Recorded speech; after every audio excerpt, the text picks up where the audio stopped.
అందరికీ నమస్కారం. ఛానల్కి స్వాగతం. ఈరోజు ఈ వీడియోలో డిసెంబర్ 16 నుండి ధనుర్మాసం పూజా విధానం ఏ విధంగా చేసుకోవాలి, వాటికి పాటించవలసిన నియమాలు అన్నీ ఇప్పుడు మనం ఈ వీడియోలో తెలుసుకుందాం. మార్గశిర మాసం మరియు పుష్యమాసంలో ధనుర్మాసం ఏర్పడుతుంది కాబట్టి ఈ ధనుర్మాసానికి చాలా విశిష్టత అనేది ఉంటుంది. దీన్నే సంక్రాంతి నెల పట్టు అని అంటారు.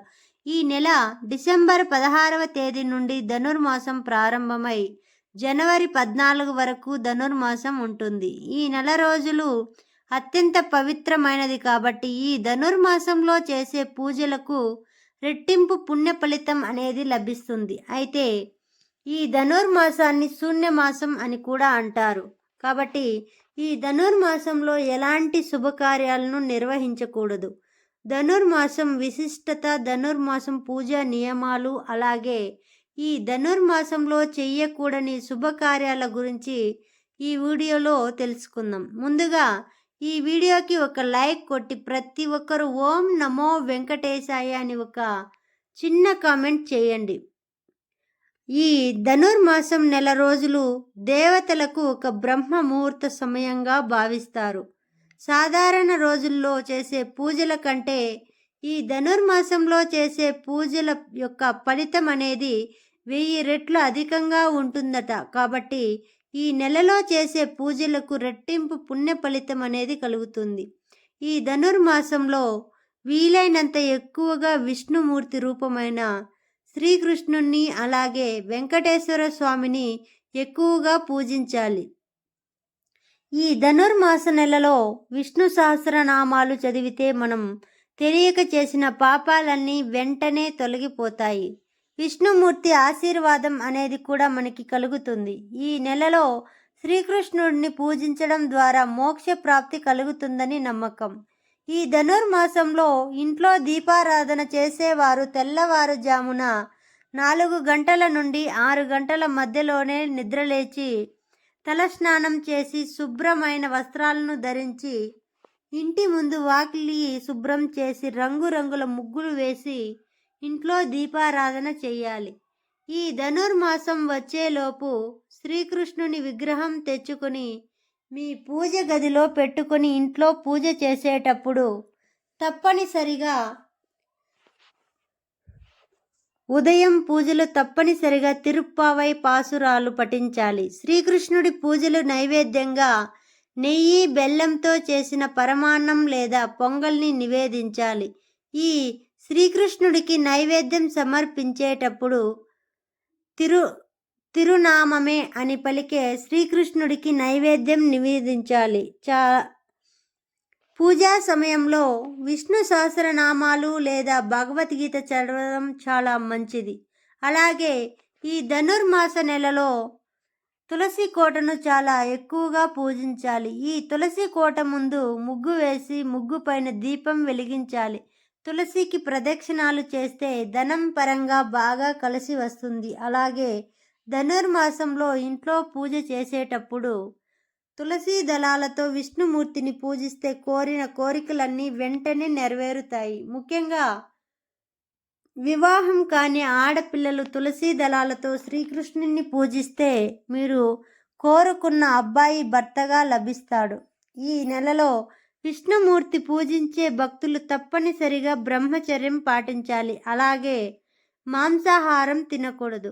ఈ ధనుర్మాసంలో చేసే ఉపవాసాలకు 1,000,000 రెట్లు పుణ్యఫలం అనేది లభిస్తుంది. ప్రతిరోజు ఒక పూటైన ఉపవాసం ఉండి సాయంత్ర సమయంలో భోజనం స్వీకరించాలి. ఉపవాసం చేయలేని వారు మాంసాహారానికి అలాగే ఉల్లిపాయ, వెల్లుల్లికి దూరంగా ఉండండి. ఈ ధనుర్మాసంలో ఇంట్లో పూజ అయిన తర్వాతే నీరు కానీ ఆహారం కానీ తీసుకోవాలి. పూజకు ముందు ఏమీ తినకూడదు. ఈ నెల రోజులు భక్తితో ఉండాలి. అంతేకాని ఇతరులను నిందించడం, కోపగించుకోవడం ఇలాంటివి చేయకూడదు. అలాగే ఎవరికీ అబద్ధాలు చెప్పకుండా ప్రతినిత్యం సత్యమే మాట్లాడాలి. ఆపదలో ఉన్న వారికి సహాయం అనేది చేయాలి. ఈ ధనుర్మాసంలో తప్పనిసరిగా బ్రహ్మ ముహూర్తంలోనే నిద్ర లేవాలి. ఇక ఈ ధనుర్మాసంలో పొరపాటున కూడా పగటి పూట నిద్రపోకూడదు. ముఖ్యంగా ఈ ధనుర్మాసంలో గృహ నిర్మాణ పనులు, వివాహములు వంటి శుభకార్యాలను నిర్వహించకూడదు. ఈ ధనుర్మాసంలో దైవ కార్యాలు ఎక్కువగా చేయాలని, శుభకార్యాలు చేయకూడదని నమ్మకం. ధనుర్మాసంలో చేయకూడని శుభకార్యాలు ఏమిటో ఇప్పుడు తెలుసుకుందాం. ముఖ్యంగా ఈ ధనుర్మాస నెలలో వివాహాలు చేయకూడదు. ఈ మాసంలో వివాహాలు చేస్తే భార్యాభర్తల మధ్య సఖ్యత అనేది ఉండదు. అలాగే గృహప్రవేశాలు, శంకుస్థాపన, పూజలు కూడా చేయకూడదు. అదే ఇళ్లలోకి కూడా మారకూడదు. ఈ నెలలో చేసే గృహప్రవేశాల వల్ల ఇంటి యజమానికి అనారోగ్య సమస్యలు అనేవి ఏర్పడతాయట. ఇక కొత్త వ్యాపారాలు ప్రారంభించడం, పెట్టుబడులు పెట్టడం అస్సలే చేయకూడదు. లేదంటే మీ వ్యాపారాల్లో నష్టాలు ఏర్పడతాయి. అలాగే పుట్టు వెంట్రుకలు తీయించడం, చెవులు కుట్టించడం లాంటి పనులు కూడా చేయకూడదు. కానీ అన్నప్రాసన వేడుకలు మరియు శ్రీమంత వేడుకలు నిర్వహించవచ్చు. ఈ ధనుర్మాసంలో దీపారాధన చేసేవారు ఆవు నెయ్యితో దీపారాధన చేస్తే చాలా మంచి జరుగుతుంది. ఈ ధనుర్మాసంలో చేసేవారు ఈ నెలలో నేల మీద పడుకోవడం మంచిది కాదు అని పండితులు చెబుతున్నారు. ఇక ఈ ధనుర్మాసంలో చేసే నదీ స్నానాలకు అశ్వమేధ యాగం చేసినంత పుణ్య ఫలితం అనేది లభిస్తుంది. ముఖ్యంగా ఈ ధనుర్మాసంలో బ్రహ్మముహూర్త సమయంలో విష్ణు దేవాలయంలో దీపాలు వెలిగిస్తే 1000 ఏళ్ల పాటు విష్ణుమూర్తిని పూజించినంత ఫలితం అనేది మనకు దక్కుతుందట. ఇక మనలో చాలా మందికి ఎల్లప్పుడూ కష్టాలు వెంటాడుతూనే ఉంటాయి. అలాంటి వారు ఈ ధనుర్మాసంలో విష్ణు ఆలయాలకు వెళ్ళి విష్ణుమూర్తిని వీలైనంత ఎక్కువగా దర్శించుకోండి. ఇక మీకున్న దరిద్ర బాధలన్నీ నశించి మంచి రోజులు ప్రారంభమవుతాయి. అలాగే డబ్బు సమస్యలతో బాధపడేవారు ఈ ధనుర్మాసంలో గోశాలకు వెళ్ళి గోవులకు ఆహారంగా పచ్చిగడ్డిని తినిపించండి. అదేవిధంగా ముక్కోటి దేవతలు ఆశీర్వాదంతో డబ్బు కష్టాలన్నీ తొలగిపోతాయి. సంతానం కోసం ఎదురు చూసే దంపతులు ఈ ధనుర్మాసంలో శ్రీకృష్ణుని ఊయల్లో ఉంచి పూజించాలి. అలాగే పేద పిల్లలకు పాలు మరియు పండ్లను దానం చేయండి. తప్పకుండా సంతాన ప్రాప్తి అనేది కలుగుతుంది. అలాగే ప్రస్తుత రోజుల్లో చాలామంది అప్పుల సమస్యలతో ఇబ్బంది పడుతూ ఉన్నారు. ఈ విష్ణుమూర్తిని తులసి దళాలతో అర్చన చేస్తే అప్పుల బాధలన్నీ వెంటనే తొలగిపోతాయి. అలాగే ఉద్యోగం కోసం ఎదురు చూసేవారు మరి వ్యాపారాల్లో లాభాలు కలగాలంటే ఈ ధనుర్మాసంలో నెలలో గోవింద నామాలు అనేవి ఎక్కువగా చదవండి. ఉద్యోగం రాని వారికి ఉద్యోగ ప్రాప్తులు, అలాగే వ్యాపారాలు చేసేవారికి లాభాలు అనేవి కలిసి వస్తాయి. ఈ ధనుర్మాస నెలలో డిసెంబర్ 30వ తేదీన ముక్కోటి ఏకాదశి అనేది వచ్చింది. ఈ ఒక్క ఏకాదశి 3 కోట్ల ఏకాదశిని ఫలితాన్ని అనేది ఇస్తుందట. ఈ రోజున వైకుంఠ ద్వారాలు తెరుచుకుంటాయట. కాబట్టి ఈ ముక్కోటి ఏకాదశి నాడు వైష్ణవ ఆలయాలలో ఉత్తర ద్వార దర్శనం చేసుకుంటే ఇక మీ జన్మ ధన్యమైనట్టే. ఈ ముక్కోటి ఏకాదశి నాడు ఓం నమో నారాయణాయ అనే మంత్రాన్ని 108 సార్లు చదివితే చాలు, ఇలాంటి కోరికలు ఎన్నైనా నెరవేరుతాయి. ఇక వివాహ దోష నివారణలకు ఆలయాల్లో నిర్వహించే గోదాదేవి కళ్యాణం నాడు అమ్మవారికి పట్టు వస్త్రాలు, పసుపు కుంకుమలలో సమర్పిస్తే వివాహం కాని వారికి వివాహ యోగం, అలాగే పెళ్ళైన ఆడవారికి సుమంగళ యోగం కలుగుతుంది. ఇక అనారోగ్య సమస్యలతో బాధపడేవారు ఈ నెలలో శ్రీకృష్ణుని పూజించి పరమాన్నాన్ని నివేదిస్తే మీ ఆరోగ్యం మెరుగుపడుతుంది. ఇక విద్యాభివృద్ధికి శ్రీకృష్ణుడి ఆలయంలో అన్నదానం లేదా పెన్నులు, పుస్తకాలను దానం చేయడం, అలాగే గ్రహదోష నివారణలకు ఆలయాల్లో ఉండే బ్రాహ్మణులకు నువ్వులు మరియు బెల్లం దానం చేయండి. జాతక దోషాలన్నీ వెంటనే తొలగిపోతాయి.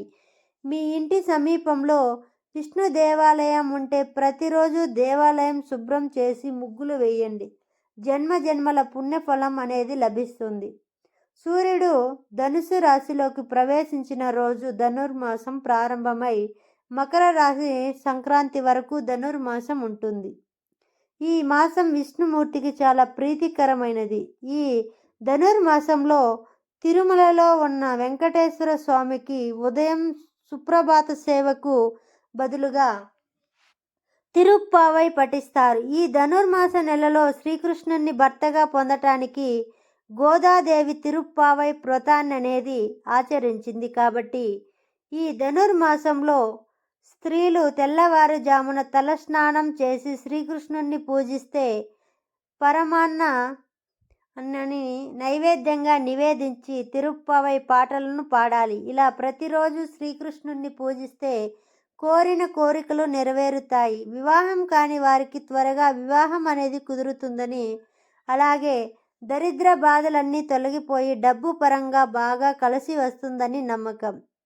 ముఖ్యంగా ఈ ధనుర్మాసంలో ప్రతిరోజు ఇంటి ముందు ముత్యాల ముగ్గులు వేసి ముగ్గు మధ్యలో ఆవు పేడలతో తయారు చేసిన గొబ్బెమ్మను పెట్టి గొబ్బెమ్మ పైన పూలు పెట్టి పూజించాలి. ఈ ధనుర్మాసంలో ముగ్గు పోసిన గొబ్బెమ్మలు పెడితే వివాహం కాని ఆడపిల్లలకు మంచి మనసున్న భర్త లభిస్తాడు. ధనుర్మాసం నెల రోజులు పూజలు చేయలేని వారు కనీసం 15 రోజులైనా విష్ణుమూర్తిని పూజించాలి. కాబట్టి ఇంతటి విశిష్టమైన ధనుర్మాసాన్ని విష్ణు పూజలకు వినియోగించి సద్వినియోగం చేసుకోండి.